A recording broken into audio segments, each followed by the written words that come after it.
Selamat pagi saudara-saudara. Kita lanjutkan perkuliahan kita hari ini dengan masuk pada anggaran komprehensif ya, yang merupakan bagian terakhir dari mata kuliah budgeting. Nah, kita lihat terlebih dahulu apa itu anggaran komprehensif dan anggaran parsial. Nah, anggaran parsial adalah anggaran yang terdiri dari satu jenis kegiatan tertentu. Kita sudah pernah membuat anggaran penjualan yang merupakan menjadi dasar untuk menghitung anggaran-anggaran berikutnya. Anggaran biaya produksi. Anggaran biaya produksi nanti turun ke anggaran biaya tenaga kerja langsung, bahan baku, dan overhead. Kemudian anggaran biaya operasional. Anggaran biaya operasional pecah lagi menjadi anggaran biaya pemasaran dan anggaran biaya administrasi. Nah, kalau anggaran parsial, kita cuma melihat secara parsial satu persatu. Nah, berbeda dengan anggaran komprehensif, di mana anggaran komprehensif ini dia memandang sebagai satu kesatuan utuh semua anggaran tersebut. Nah, itu anggaran komprehensif. Nah, anggaran parsial akan membentuk anggaran induk. Nah, kita lihat anggaran penjualan saudara sudah pernah, dari anggaran penjualan turun ke anggaran produksi, berapa yang akan kita produksi. Setelah kita tahu berapa yang akan kita produksi, kita beli bahan baku, kita keluarkan biaya tenaga kerja, biaya overhead, kemudian jangan lupa ada operasional berikutnya adalah biaya pemasaran dan biaya administrasi umum. Nah, setelah UTS kita masuk pada anggaran laba rugi. Anggaran laba rugi didapat dari anggaran penjualan dikurangi anggaran biaya produksi yang terdiri dari biaya tenaga kerja, biaya overhead, dan biaya pemasaran, dikurangi lagi dengan biaya administrasi dan biaya pemasaran yang kita sebut biaya operasional. Ya. Nah, kemudian kita sudah belajar anggaran kas, kita sudah belajar bagaimana memproyeksi neraca.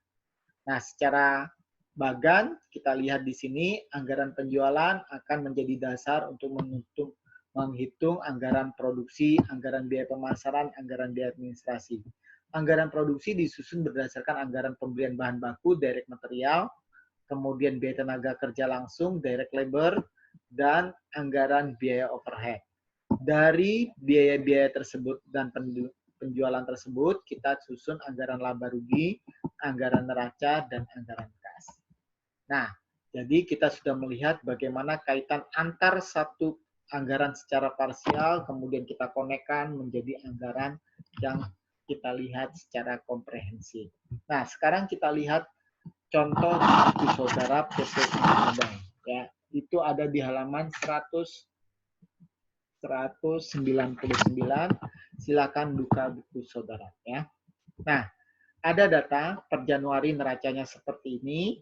Nah, kemudian ini data-data lainnya, perhatikan ada poin A, poin B, poin A. Ini saya beri kode A supaya kita nanti gampang merujuknya ketika membuat tabel. Oh, rujukannya dari poin A, poin B, kemudian ini data-data salesman-nya dia siapa. Poin C, ini ada nilai persediaan barang jadi awal, bagaimana. Kemudian inventorinya, bagaimana. Yang D, bicara tentang bahan baku. Yang kemudian E, harga beli dari bahan baku. F, persediaan bahan baku awalnya berapa, kemudian persediaan bahan baku akhirnya berapa. G, biaya tenaga kerja langsung. Nah, kemudian kita masuk biaya overhead, kemudian ada biaya operasional yang terdiri dari biaya pemasaran dan biaya administrasi umum. Kemudian HIJK adalah tambahan-tambahan data yang akan kita buat untuk menyusun anggaran komprehensif. Dari sini kita akan melihat. Nah, ini ada data untuk menghitung arus kas di bidang investasi dan pendanaan. Aktivitas investasi dan aktivitas pendanaan. Ini adalah aktivitas pendanaan, hutang-hutang ini. Dan aktivitas investasinya adalah jual dan beli mesin-mesin. Nah, sekarang kita mulai.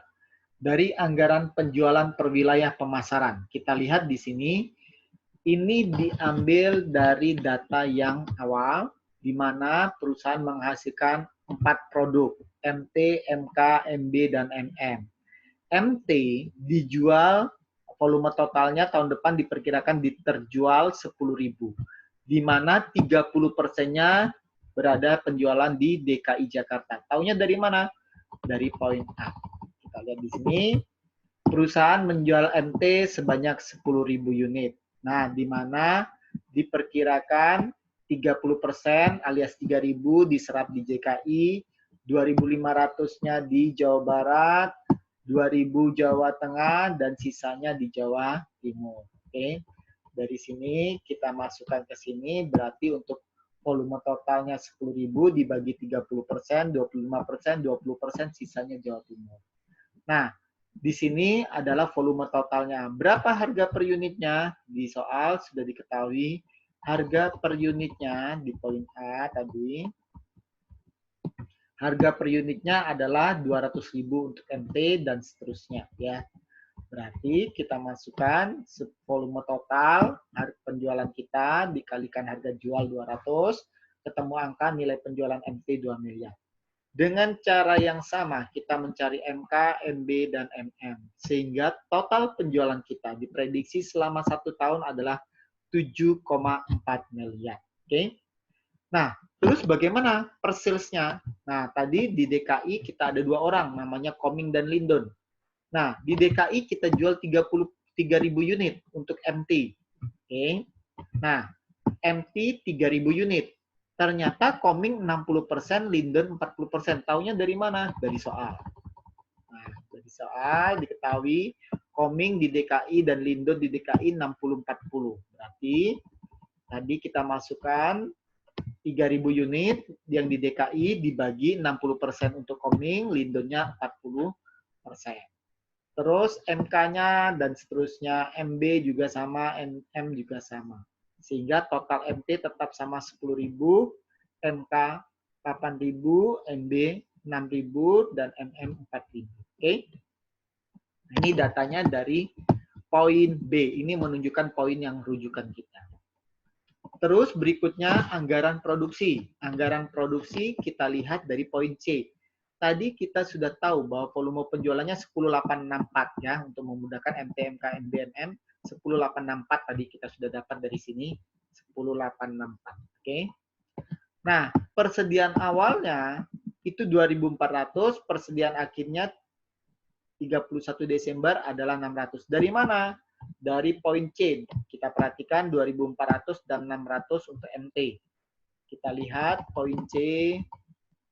Nah, 2.400 persediaan awal, sementara persediaan akhirnya 600 unit untuk MT. Dengan cara yang sama, kita hitung berarti berapa volume produksi kita, berarti volume penjualan 10.000 ditambah persediaan akhir dikurangi persediaan awal sama dengan volume produksi 8.200. Jadi 8.200 didapat dari 10.000 tambah 600 kurangi 2.400 sama dengan 8.200. MK 8.000 tambah 700 kurangi 1.500 sama dengan 7.200 dan seterusnya. Inilah yang akan kita produksi 8.200 untuk MT, MK 7.200. Nah, sekarang kita cari berapa kebutuhan bahannya. Untuk menghasilkan satu MT itu dibutuhkan, kita lihat poin D. MT terlebih dahulu 131. MT, poin D. Untuk menghasilkan 1 unit MT membutuhkan kayu 1 meter, kayu lapis 3 meter, melamin 1 meter. Berarti 131 untuk MT. Saya masukkan di sini MT 131. Oke. Nah, terus berapa yang akan kita produksi? Yang kita akan produksi adalah 8.200 untuk MT. Berarti 8.200 kalikan 1, saya butuh 8.200 meter kayu. Kayu lapisnya 8.200 kalikan 3 sama dengan 24.600. Dan melaminnya 8.200 kalikan 1 meter sama dengan 8.200. Dengan cara yang sama, kita hitung MK, MB, dan MM. Berarti total kebutuhan bahan baku kayu saya berapa? 8.200 tambah 3.600 tambah 6.100 tambah 8.300 sama dengan 26.200. Dengan cara yang sama kita bisa cari kebutuhan bahan untuk kayu lapis dan melamin. Oke? Nah, dari sini kita beli bahan. Oke? Nah, untuk pembelian bahan harganya datanya ada di poin E. Sementara persediaan awal dari kayu lapis, kayu dan melamin, persediaan awal dan persediaan akhirnya ada di poin F. Kita lihat sebentar E dan F. Nah, E tadi harga jual terkait dengan melamin, kemudian kayu, kayu lapisnya. F persediaan awalnya bahan baku kayu adalah 4.000, persediaan akhirnya 2.500, 4.000 dan 2.500 untuk kayu. Nah, kita pindahkan ke sini. Nah, 4.000 dan 2.500 harganya 19.000. Berarti berapa yang harus kita beli? Kita butuh memproduksi 26.000. Persediaan akhirnya 2.500, kita tambahkan, dikurangi persediaan awal, maka itulah yang harus kita beli. Berarti 26.000 tambah 2.500 kurangi 4.000 sama dengan 24.700. Oke. Kalikan harga jualnya, berarti harga beli kita, berarti 19.000, berarti kita keluar uang 460 juta untuk beli kayu. Total pembelian saya berapa? 1,83 miliar. Nah, yang G, biaya tenaga kerja. Ini diambil dari poin G, ya, di mana untuk menghasilkan 1 MT dibutuhkan 4 jam. Padahal kita memproduksi berapa MT? Tadi kita akan memproduksi 8.200 ya, 8.200 kita lihat di sini 8.200 kalikan 4, 8.200 kalikan 4 berarti 32.800. Tarif per jamnya di poin G diketahui 3.000, berarti untuk poin MT jenis produk MT saya keluar duit 98.400 didapat dari 32.800 kalikan 3.000. Dengan cara yang sama kita cari MK, MB, dan MM. Total saya bayar karyawan tenaga kerja 421. Terus anggaran biaya overhead atau FOH, factory overhead, terdiri dari biaya bahan penolong, tenaga kerja penolong, dan biaya pabrikasi lain. Ini ada biaya depresiasi, sengaja saya kuningkan karena nanti ada manfaatnya. Ya. Nah, total biaya overhead adalah 200 juta. Ini anggaran biaya overhead. Sementara anggaran biaya operasional terdiri dari anggaran pemasaran 228 dan anggaran administrasi umum 400 juta. Untuk yang biaya depresiasi saya beri tanda kuning karena nanti ada penjelasannya. Oke. Nah, dari sini semua anggaran penjualan, bahan baku, tenaga kerja, overhead, biaya operasional, semua sudah ada, berarti kita mulai masuk ke anggaran laba rugi. Nah, anggaran laba rugi, penjualan. Anggaran penjualan ini diambil dari tabel penjualan, yaitu tabel 10.1. Mana tadi 7,4 miliar. 10.1, 7,4 miliar. Oke. Masukkan ke anggaran laba rugi. Persediaan bahan. Nah, persediaan bahan tadi dari mana? Persediaan bahan tanggal 1 Januari tahun 2009. Itu persediaan bahan dari soal. Persediaan bahan awal. Oke. Persediaan barang awal 136 juta. Nah, terus kita pindahkan ke sini. Ditambah pembelian bahan. Pembelian bahan diambil dari tabel tadi 10.5. Pembelian bahan 1831675. Kita pindahkan ke sini. Berarti persediaan bahan baku awal ditambah pembelian bahan sama dengan bahan yang siap digunakan. Dikurangi dengan persediaan bahan akhir. Nah, persediaan bahan akhir ini kita harus hitung. Nah, kita lihat perhitungannya di sini. Persediaan bahan baku akhir periode. Totalnya 103.750. Didapat dari mana? Harga bahan baku per unit dari soal poin E, 19.000, 15.000, dan 12.500. Ditambah persediaan, dikalikan dengan persediaan akhir yang ada di tabel 10.5, yaitu 2.500 kayu, kayu lapisnya 3.000, dan melaminnya 900. Berarti berapa nilai persediaan bahan baku akhir? 19.000 kalikan 2.500 sama dengan 47.500. Kayu lapis 15.000 kalikan 3 sama dengan 45 juta. Melamin 12.500 kalikan 900 sama dengan 11.250. Kita jumlah semua sama dengan 103.750 Oke, kita pindahkan ke persediaan bahan akhir. Nah, ini semua kita jumlah bahan siap digunakan dikurangi persediaan bahan akhir sama dengan biaya bahan baku. Nah, biaya tenaga kerjanya kita ambil di tabel 10 titik, mana tadi? 10.6 biaya tenaga kerja. 421 kita pindahkan ke sini. Biaya overhead-nya di tabel 10.7. Nah, biaya overhead tabel 10.7, 200 juta kita pindahkan ke sini. Nah, di jumlah semua sama dengan persediaan bahan jadi awal. Biaya produksi tahun ini 2,485 juta. Nah, persediaan bahan jadi di soal diketahui, ya kita lihat di soal persediaan bahan jadi 786 juta. Nah, ini persediaan bahan jadi dari stok tahun lalu, ya. Nah, kemudian kita harus ngitung berapa nilai persediaan akhir. Nah, persediaan akhirnya MT-nya 600, 700, 1200, dan 750. Ini adalah barangnya. Berarti kita harus ngitung terlebih dahulu dong. Ya, berarti kita harus ngitung ya. 600, 700 tadi adalah bahannya. Nah, ini 600, 700, 1200, dan 750. Ini adalah volume yang tersedia, barang yang tersedia. Dikalikan dengan biaya produksi tahun 2009, 96.000. Dapat dari mana? Biaya produksi terdiri dari biaya bahan baku, biaya tenaga kerja, dan biaya overhead per unit. Nah, oke. Nah, ini 96 didapat dari sini, tabel 10.15. Nah, biaya produksi 96 ini merupakan penjumlahan dari biaya bahan baku, tambah biaya tenaga kerja, tambah biaya overhead. Nah, biaya tenaga bahan bakunya dari mana?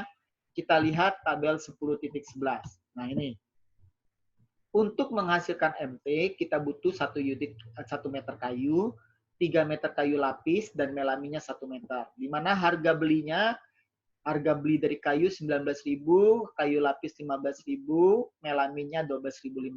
Sehingga kita kalikan 1 kalikan 19, 19.000, 3 kalikan 15, 45.000, 1 kalikan 12,5 sama dengan 12.500. Nah, biaya bahan per unitnya adalah 76.500. MK 54. Nah, ini kita masukkan ke sini. 76.500, 54.500, 75, dan 93. Nah, biaya tenaga kerja langsungnya berapa tadi? Kita lihat tabel 10.12. Nah, untuk menghasilkan MT kita butuh 4 jam. Tarif per jamnya 3.000, berarti 4 kalikan 3 sama dengan 12.000 per unit. MK-nya 15.000, kita pindahkan.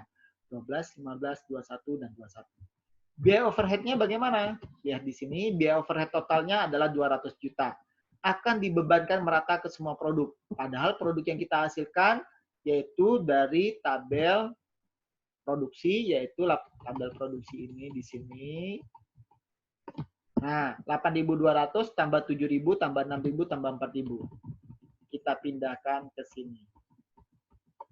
8.200 tambah 7.200 tambah 6.000 tambah 4.000. Berarti biaya overhead-nya yang 200 juta itu dibagi total ini ketemu angka 7.797. Maka kita masukkan semua. Nah, ketemulah MT totalnya, MK total, MB total per unit, MM per unit total per unit. Nah, dikalikan dengan stok barang yang ada di gudang pada akhir periode, maka ketemu totalnya 309 juta. Kita masukkan ke sini. 309 juta. Berarti barang jadi siap dijual dikurangi persediaan barang jadi akhir, ketemu angka HPP 2961. Nah, berarti laba kotornya berapa? Penjualan kurangi HPP sama dengan laba kotor 4,4.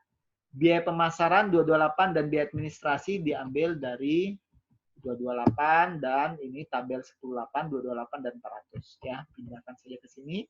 Berarti laba usaha kita 3,8. Itu adalah anggaran laba rugi. Selesai. Anggaran kas bagaimana? Nah, anggaran kas dimulai dari saldo kas awal. Saldo kas awal ada dari mana? Ini dari neraca awal, 1,625. Kita lihat neraca awal. Neraca awal, nah 1625. Neraca awal didapat dari posisi 31 Desember 2008. Ya. Nah, kemudian sekarang kita lihat Berikutnya aktivitas operasional.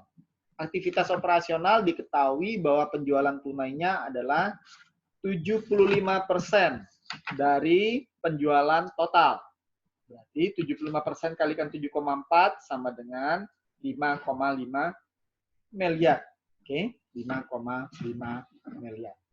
Nah, kemudian berikutnya, ada lagi berikutnya pembelian bahan baku. 60% dari total pembelian. Pembelian bahan baku dikalikan 60% sama dengan 1 miliar. Nah, kemudian biaya tenaga kerja kita ambil dari 10,6, biaya overhead 10,7, biaya pemasaran 10,8, biaya administrasi 10,8. Nah, ada lagi biaya depresiasi. Kenapa ditambahkan? Ini berada di penerimaan, bukan di pengeluaran. Kenapa? Ingat, biaya depresiasi itu mengurangi pendapatan kita, namun tidak ada pengeluaran tunai. Nah, angka 180 diambil dari mana? Tabel 10, 7, dan 8 yang tadi saya warna kuning. Nah, ini semua kita jumlah. 30 tambah 18, tambah 36, tambah 24, tambah 24, tambah 48. Sama dengan 180. Ini adalah aktivitas operasional. Bagaimana dengan aktivitas investasi dan aktivitas pendanaan? Ini ada di buku saudara halaman 200, tinggal kita masukkan. Berarti jumlah penerimaannya 8,7, jumlah pengeluarannya 4,1, berarti saldo kas akhir, berarti saldo kas awal 1,6, tambah semua total yang di penerimaan dikurangi pengeluaran, berarti saldo kita 4,556. Angka ini harus sama dengan saldo di neraca 4556. Oke? Nah, sekarang kita buat proyeksi neraca. Setelah kita selesai anggaran kas, kita buat proyeksi neraca. Nah, di sini semua item ini adalah diambil dari neraca awal yang ada di sini. Neraca awal. Neraca awal. Coba kita lihat neraca awalnya. Oke, ini semua kita pindahkan ya dari sini. Total 4,3 miliar kita pindahkan semua ke sini. Oke. Nah, kemudian perusahaan melakukan total penjualan. Penjualannya 7,4 miliar, akan menambah laba ditahan. Di mana 70%-nya tadi akan merupakan pendapatan cash, 75% ya, di sini 75%, 5,5 miliar cash, sementara sisanya dalam bentuk piutang. Beli bahan baku. Perusahaan membeli bahan baku sekitar 1831. 1831 ini ada dari pembelian bahan baku tabel sebelumnya itu. Di mana 60% cash, sisanya 40% utang usaha. Biaya bahan baku, ya biaya bahan baku juga sama. Tadi kita ambil biaya bahan baku di sini 1831 pembelian bahan ya. Biaya bahan bakunya 1863925 ya, kita pindahkan ke sini. Mengurangi bahan baku ya. Oke, di sini kita lihat. Oops, sorry. Ya, di sini perlengkapan bahan baku. Nah, menambah persediaan barang jadi. Ya, karena barangnya sudah jadi biaya bahan bakunya. Biaya tenaga kerjanya 421 diambil dari tabel ini, biaya tenaga kerja, tabel 10.6, 421. Biaya overhead-nya 200 juga diambil dari sini, biaya overhead-nya 200 juta, nanti jadi barang jadi, di mana 152-nya adalah cash, 48 jutanya dalam bentuk depresiasi. Taunya dari mana? Biaya overhead depresiasi, kita lihat.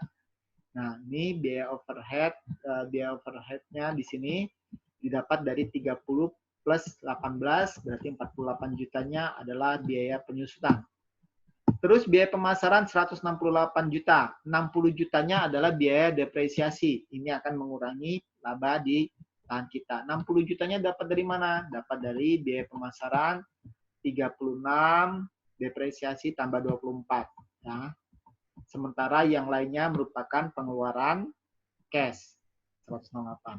Biaya administrasi umum totalnya 400 juta, mengurangi laba ditahan, 72 jutanya merupakan biaya depresiasi, sementara cash sisanya. Kemudian perusahaan melakukan investasi di aktiva tetap, di soal diketahui 1.275 juta. Menjual aktiva tetap 200 juta, kas bertambah, berarti aktiva tetap berkurang. Dapat kredit dari bank, berarti kas bertambah, utang bank bertambah. Penerbitan obligasi berarti kas bertambah 500 juta, obligasinya tambah 500 juta. Penagihan piutang usaha berarti kasnya bertambah, sementara piutangnya berkurang. Membayar utang bank 250, kasnya berkurang, utang banknya berkurang. Membayar utang usaha 325, berarti kasnya berkurang, utang usahanya berkurang. HPP, didapat dari mana HPP? HPP itu merupakan biaya. Nah, biaya ini akan mengurangi barang jadi, ya, barang jadi, persediaan barang jadi. Nah, kemudian mengurangi laba di tahap. Nah, kita jumlah semua dari atas sampai bawah, masing-masing di sini semua, ya, sampai batas ini. Sampai batas ini kita pindahkan jadi neraca.